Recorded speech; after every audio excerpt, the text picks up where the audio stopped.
प्रिय भाई और बहनों, आज का शुभ संदेश के लिए आप सभी को हम स्वागत करते हैं। जीवन का सच्चा सहारा बन के रहा वो हमारा, आओ ये आशीष की बातें सारे जहां को सुना दे, आया दिलों जान लेकर तेरे लिए,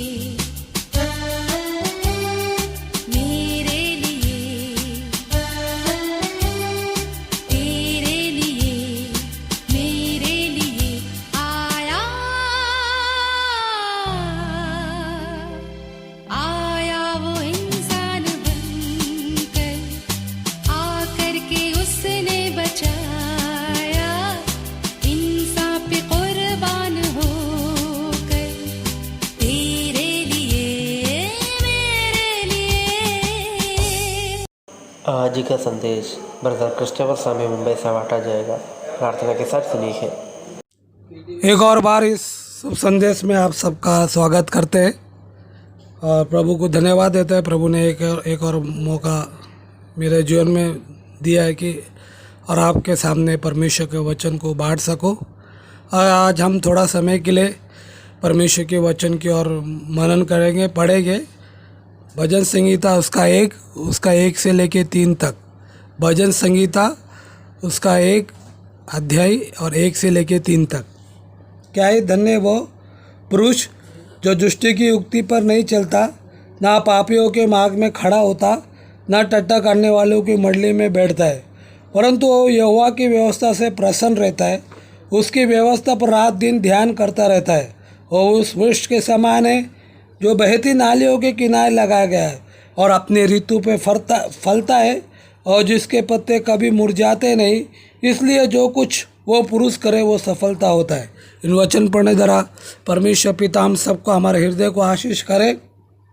तो यहाँ पर हम देखा कि एक धर्मी व्यक्ति के बारे में, एक धर्मी व्यक्ति कैसा होना चाहिए और उसका रास्ता कैसा होना चाहिए और उसके संगति कैसा होनी चाहिए।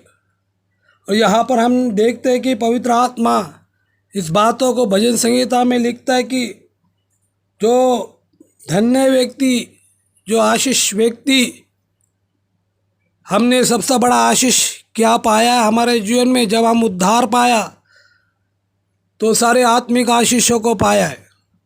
मगर यहाँ पर हम देखते हैं कि धन्य व्यक्ति, जो सचमुच में उद्धार पाए व्यक्ति, वो दुष्टों की योजना के ऊपर नहीं चलेगा। और उसके बाद देखा कि पापियों के मार्ग में खड़ा नहीं होएगा। परमेश्वर ने उसको उस कीचड़ से, उस दलदल से बाहर निकाला। अभी वो व्यक्ति उस पापियों के मार्ग में खड़ा नहीं होएगा, ना टट्टा करने वालों की मंडली में बैठेगा। टट्टा परमेश्वर के नज़रों में बहुत बड़ा पाप है। आपको मालूम है कि जब हम अब्राहम को परमेश्वर ने उस बुजुर्ग अवस्था में परमेश्वर ने सारा को बच्चा दे के आशीष किया, और हम देखते कि वहाँ पर जो है हजीरा उसका टट्टा कर रहा था, स्माइल का मान है। और परमेश्वर ने, सारा ने बोला उसको निकाल दे, और परमेश्वर ने भी अब्राहम को बोला उसको वहाँ से अलग कर।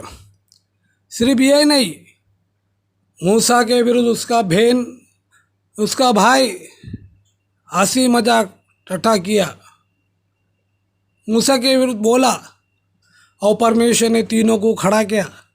और परमेश्वर यहाँ है, परमेश्वर पिता बोलता है कि मेरा दास को तुम लोग जब ऐसा बोलने के समय तुमको डर नहीं हुआ। तो यहाँ पर हम देखते हैं कि परमेश्वर ने उसको उसका बहन मरियम को कोढ़ से पीड़ित किया। और वहाँ पर हम देखते हैं कि टट्टा करना परमेश्वर को पसंद नहीं है। एक विश्वासी का जीवन में 3 बात होनी चाहिए। दुष्टों के युक्ति पर नहीं चलने चाहिए, पापियों के रास्ते पे खड़ा नहीं होने चाहिए, और टट्ठा लोग के साथ संगति नहीं करने चाहिए, हंसी मजाक नहीं उड़ानी चाहिए। मगर वो उसके लिए क्या लिखा है, एक धर्मी के बारे में वो व्यक्ति कैसा होना चाहिए, तो भी लिखा है कि वो परमेश्वर का व्यवस्था, परमेश्वर का जो वचन, उसके ऊपर क्या रहता है, वो रात दिन ध्यान करता रहता है। वो परमेश्वर का वचन को मेडिटेट करता है, वो परमेश्वर का वचन को बायाट करता है। आज हमारे पास कितना समय परमेश्वर का वचन की और पर्सनल टाइम बैठने का, बाइबल पढ़ने का? क्या हम परमेश्वर को स्थान हमारे जीवन में पहला देते हैं, गॉड का वचन को? और जब वो व्यक्ति इस बातों को करता है, रात दिन ध्यान करता है, उसको मनन करता है, उसको मेडिटेशन करता है, परमेश्वर का वचन को बायाट करता है, और उसके लिए लिखा है कि जो कुछ वो उसके वृक्ष के समान है, उसका जीवन एक हरा भरा है और अपने ऋतु पे फलता है, उसके जीवन में एक फलदायक जीवन होता है। जो सबका जीवन एक फलदायक जीवन हुआ। और जो धर्मी व्यक्ति इस बातों को, 3 बातों को नहीं करते हुए, और वो परमेश्वर के वचन के ऊपर मनन करता है, मेडिटेट करता है, और वहाँ पर बाइबल हमको इस बातों को बताता है कि वो एक पेड़ के समान है, हरा है जीवन है उसका जीवन, और बहती नारियों के किनारे लगा गया है। और सिर्फ ये नहीं, उसके जीवन में फल आता है, अपने ऋतु पे फलता है। हम भी अपने आत्मिक जीवन में फलदायक जीवन होने चाहिए, हम एक फलदायक होने चाहिए। प्रभु यीशु मसीह बोला यूहन्ना 15 में, जो पेड़ फलने लाएगा उसको काट दिया जाएगा। प्रियजनों, हमारा जीवन एक फलदायक जीवन होने चाहिए।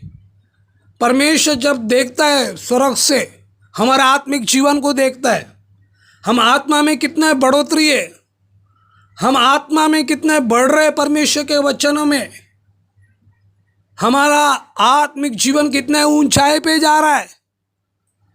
और यहाँ पर पवित्र आत्मा इस बातों को बताता है कि वो फलता है जिसके पत्ते कभी मुरझाते नहीं, वो कभी भी मुरझाने वाला नहीं होता है।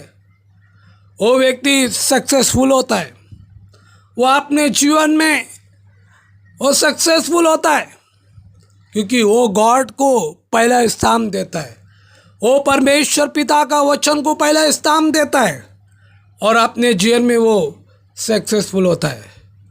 हमारे जीवन में सक्सेसफुल होने का है तो गॉड को, वचन को हम लोग प्रथम स्थान देनी चाहिए। हमारे जीवन में सक्सेसफुल होने का है तो उसको वचन को मेडिटेट करनी चाहिए। और यहाँ पर 3 बातों को दिखाया धर्मी के बारे में। हम धर्मी कैसा हुआ? यीशु मसीह के ऊपर विश्वास रखने के द्वारा। और परमेश्वर पिता बोलता है कोई धर्मी नहीं है, मगर हम जब रोमियो 5 में पढ़ते थे कि यीशु मसीह के ऊपर विश्वास रखने के द्वारा हम लोग धर्मी ठहराए। और जब हम धर्मी ठहराए तो हमको दुष्टों के योजनाओं के ऊपर, न पापियों के मार्ग के ऊपर, न टट्टा करने वालों की मंडली में बैठने का है। परमेश्वर ये चीज़ों से घृणा करता है, परमेश्वर को पसंद नहीं है। हम विश्वासियों के भी अगर हमारे जीवन में इस बातों को हम करते तो हम परमेश्वर के विरुद्ध में जाते। तो यहाँ पर परमेश्वर का वचन हमको बताता है कि हमको मौका मिला, समय मिलता है तो हम परमेश्वर को बाइबल पढ़नी चाहिए, उसको मनन करनी चाहिए, और उसके ऊपर रात दिन ध्यान करने वाला व्यक्ति धन्य है, वो आशीष पाया व्यक्ति है। तो प्रियजनों, ये याद रखो कि हमारे जीवन में कितना भी बिजी हो, अगर हम परमेश्वर को, चाहे हम काम करो किधर करो, मैं गॉड को, हमारा स्वर्गीय पिता को हम प्रथम स्थान देते हुए, परमेश्वर का वचन को पहला स्थान देते हुए हमारा आत्मिक जीवन में हम बढ़े और आत्मिक जीवन में फल लाए। और हमारा सिर्फ यह नहीं, और परमेश्वर जो कुछ हम करेंगे परमेश्वर उसमें हमारे साथ रहेगा। मगर जो कुछ हम करते हो परमेश्वर का योजना, परमेश्वर का प्लान और परमेश्वर की इच्छा के अनुसार होएगा। तो प्रभु करे ये वचन सुनने द्वारा, पढ़ने द्वारा परमेश्वर पिता आप सबको आशीष करे कि हम लगातार परमेश्वर के वचन की ओर लगातार बढ़ते जाए। इस वचन के द्वारा प्रभु के बड़े धन्य नाम की महिमा हो। आमीन।